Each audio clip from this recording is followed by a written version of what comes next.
Good morning, everyone. I hope you all are doing well and staying safe. And along with that, I also hope that you all are studying well. So, today we will be completing our chapter number 2, that is acids, bases, and salts of our chemistry portion. And so far, we have learned about acids, bases, and salt. And in our last lecture, we have read about the different compounds which are made from the salts. And the salt which we read in the previous lecture was sodium chloride, and the compounds were formed from that was sodium hydroxide, sodium hydrogen carbonate, and sodium carbonate. So moving ahead with the topic, we will be reading about bleaching powder today. So bleaching powder is very common name, you would have heard this a lot of time. So its chemical formula is CaOCl2 and its chemical name is calcium oxychloride. Since this formula suggests here it's calcium Ca and O stands for oxy and Cl2 chloride. So you remember we have done the production of sodium hydroxide, in which along with the sodium hydroxide we also obtained a gas which is called as chlorine gas and hydrogen gas. So that chlorine gas which is obtained from the manufacturing of sodium hydroxide, which was done with the help of sodium chloride solution, that is called as brine solution. And that means the solution of sodium chloride mixed with water. So when the sodium hydroxide was obtained from this chloralkali process, we have also obtained two different gases, that were hydrogen and chlorine. So this chlorine, that chlorine is used in here to make bleaching powder. So this is the bleaching powder is a calcium oxychloride. The chemical formula is CaOCl2. I haven't written, I've written here, and it is also called as a bleaching powder, and it is also called as the chloride of lime. Okay, so the reaction is very simple and easy. That is, calcium hydroxide is reacted with chlorine. So the chlorine get attaches to this calcium hydroxide and form calcium oxychloride, and water is released. So it's very simple. CaOH whole twice plus Cl2 gives CaOCl2 plus H2O. So this is the reaction which is very important. You have to learn this. Along with that, we have to learn the uses also. So the uses are also given in your book. And the one thing is that there are some properties of this bleaching powder, that this also have a very strong smell. I haven't written properties, which I will be telling you right now. It would be in your book as well. So properties are that it has a very strong smell of chlorine, because it is made from the chlorine, so it has a strong smell of chlorine. And bleaching powder is very soluble with the cold water, and sometimes it is sometimes it has some insoluble portion in the water, because it is also used in the cleaning, sanitization. So it is also used where there is a very large production of storage of water.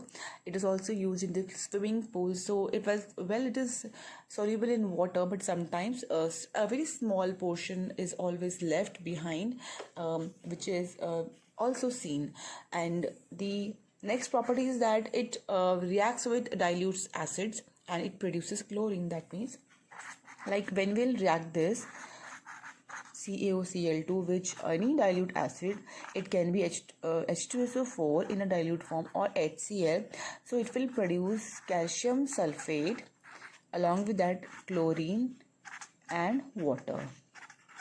So this chlorine is released. So because of this reaction, this chlorine, when is obtained, it is used as the bleaching agent. So bleaching powder, when mixed with acids, releases chlorine, and this chlorine acts as a bleaching agent. So we have seen, or we have read, that bleaching powder is used as bleaching agent, but it is not itself used as bleaching agent, but it is used, the chlorine which is present in the bleaching powder is used as a bleaching agent, because this chlorine has an oxidizing property, and this property of oxidization, it makes the colors almost colorless. Like if we are using it in the bleaching industry in decolorizing the cotton or linens, or it is also used in the paper industries to bleach the wood pulp, because wood pulp is brown in color and the papers are very very bright white.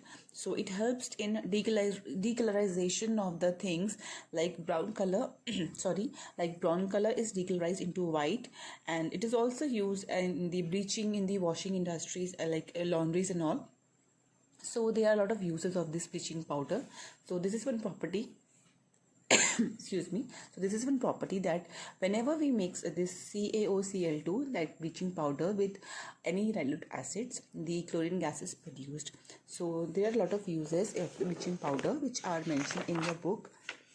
So they are used in bleaching cotton and linen and textile industries. It is also used to bleach wood pulp in paper factories, and it's also used for bleaching wash clothes in laundries. It is an oxidizing agent in many chemical industries, because chlorine is an oxidizing agent. So when it reacts with the acids, so chlorine is produced. So that is how it acts as an oxidizing agent. And sometimes it is also used to store chlorine, because we cannot store chlorine, it will again mix with something else. So we can also we can also store the chlorine in the form of bleaching powder, so that we can use whenever we have time, we want it. And it is also used to make drinking water free from germs. So these are the uses of bleaching powder, and there are a lot of more uses also. It is also used to make chloroform. It is also used to make wool unshrinkable. The shrinkability of the wool is reduced by using this bleaching powder. And it is also used in the as a disinfectant in the drinking water supply. So there are a lot of uses of bleaching powder. So this is with the bleaching powder. So next we will be reading about plaster of Paris. So plaster of Paris is also having a different chemical name. So plaster of Paris can be also called as POP, short form of plaster of Paris. And why is the name given to this plaster of Paris? Because it is produced by a compound which is called as gypsum, and gypsum was mainly found in Paris. So excuse me please, because plaster of Paris is produced from gypsum, that is why it is called as plaster of Paris. So the formula is CaSO4 dot half H2O. So you would be wondering about this half H2, that is how come it is half molecule of water. So this is how its formula is. It is called as calcium sulfate hemihydrate. Hemi means half, it means half molecule of water. So since it is made from gypsum, and this gypsum is having 2 molecules of water with this, so these are basically called as hydrated salts. You would be remembering about sodium carbonate decahydrate, which was washing soda. So in that also I've told you that it's an hydrated salt. That means whenever we have any salt which have water crystallization in their molecules are called as hydrated salts. So this is also a hydrated salt, but this have only half molecule of water. Since the half molecule of water it's not possible, so that is why here I've written 2CaSO4. First I will tell you how it is formed. So this gypsum, that is CaSO4 dot 2H2O, is heated. So very important to remember the temperature also, that is it is heated to temperature 100 degrees C, or in Kelvin it will be 373 Kelvin. So when this gypsum is heated to 100 degrees C or 373 Kelvin, so the water, this molecule of water breaks down or loses. So 1.5 molecule of water will be released, and only half molecule of water will be remained here. It will remain here. So it will be CaSO4 dot half H2O, and this is called as plaster of Paris, and 1.5 molecule of water will be released. So the thing is that we have to very be careful in the making of this plaster of Paris, because the heat is to be very controlled manner, because if the temperature will exceed from this 100 degrees C, this half molecule of water will be released, or it will be dried up, and we will just get then CaSO4, which is not at all the plaster of Paris, or it is called as the dead burnt plaster. So that is of no use. So it is very important to check the temperature here, that it should be controlled in a controlled manner, that the temperature would be only 100 degrees C, not above that and not below that. So we should obtain this half molecule of water along with this CaSO4. So since it is not possible to have half molecule of water, so that is why we use 2 molecules of this CaSO4. Because of this CaSO4, it can share half molecule of water with one CaSO4 and the half with the other, so that we can write down a full molecule of water.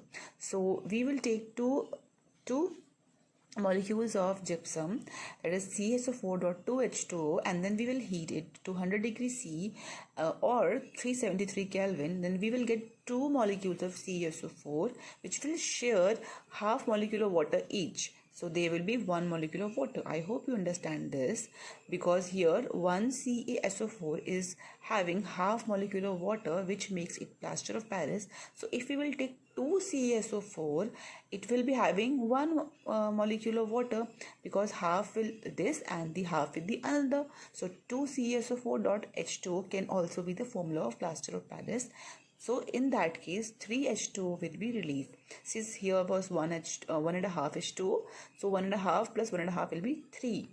So we take 2 CaSO4.2H2O, that means 2 molecule of gypsum. We will heat it to the 100 degrees C temperature.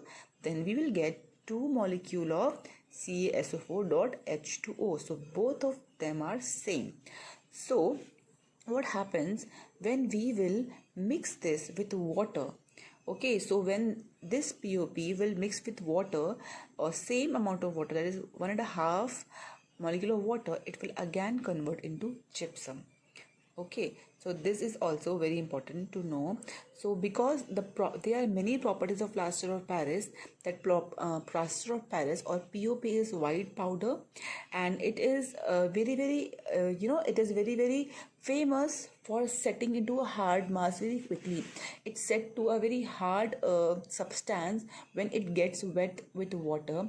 So that is why it is used in the medical industries also, because it sets very quickly. So whenever we will add this, we will add the water into it, it will again form gypsum, that is CaSO4 dot half H2O plus 1 and a half molecule of water will form again CaSO4.2H2. That means it will again set as a hard mass called as gypsum. So it is also used as it is also used as the plastering agent. So because whenever we will if we will store this POP in open container, and if there is a little moisture in the atmosphere, it will set into gypsum. So that is why we have to always store it in a moisture proof container, so that there would be no water. Alright, so there are many uses of this plaster of Paris.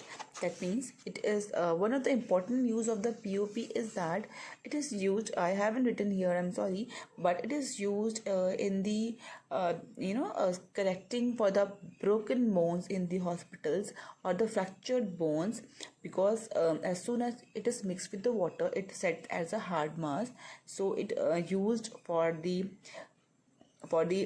plastering the fractured bone, and it's also used in the dentistries also.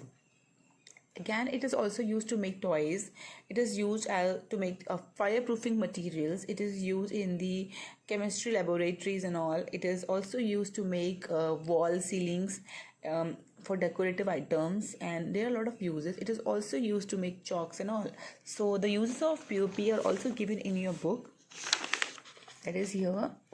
You can read in your book that it is also used in many production of many things. Okay, so the last is water of crystallization. Here in your book is an activity number 2.9. Heat few crystals of copper sulfate in a dry boiling tube. What is the color of the copper sulfate after heating? Do you notice water droplets in the boiling tube? Where have these come from? Add 2-3 drops of water on a sample of copper sulfate obtained after heating. So If we will take few crystals of copper sulfate, since we know that the crystals of copper sulfate are blue in color, so when we will heat these copper sulfate crystals, they will become white. And we will see that some of the water droplets are formed in the test tube. That means from the copper sulfate, the water is released and it becomes white in color. Okay, that means the water is released and the blue color is no more blue, it becomes white. So again, when we will add few drops of water to this copper sulfate, it will again become blue. So why is this so? Because there are some salts which are called as hydrated salts. That means these hydrated salts contains water or crystallization. So excuse me. So there are some salts which have water molecules as an essential part of their crystals, and when this water molecules is released, they become dry or anhydrous salts. So the color which was imparted because of the water gets vanished and they become white or colorless. So the water molecules from which part of the structure of a crystal, of a salt, of a crystal or any salt, the water molecules which forms part of the structure of a crystal are called as water of crystallization, and the salts which contains water of crystallization are called as hydrated salts. Every hydrated salts have a fixed number of molecules of water of crystallization in its formula. Like I'm so very sorry. So here we can see that CuSO4.5H2O. This is copper sulfate. Here it is having 5 molecules of water. That means it is called as copper sulfate pentahydrate. So as in the activity we have read, if we will heat this, then we will get written this reaction. If we will heat this, then we will get the CuSO4 and the 5 molecules of water will be released, and it will be called as anhydrates copper sulfate, which will be white in color. And again, if it's a reversible process, and again if we will add 5 molecules of water to it, it will again become hydrated salt. Again it will be blue in color. So this is the hydrated salt. And another example of this is Na2CO3.10H2O, which is sodium carbonate tetrahydrate. So if we will heat this, it will become soda ash, and if we will again add water to it, it will become an hydrated salt. So the salts which loses their water crystals are called as anhydrous salt. So this completes your chapter.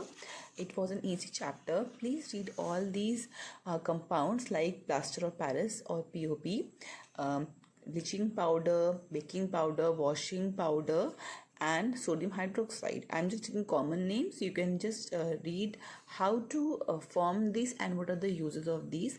They are very important part of the chapter, and chapter was a little easy, I think, if you have read it properly. So I will be giving you question and answers.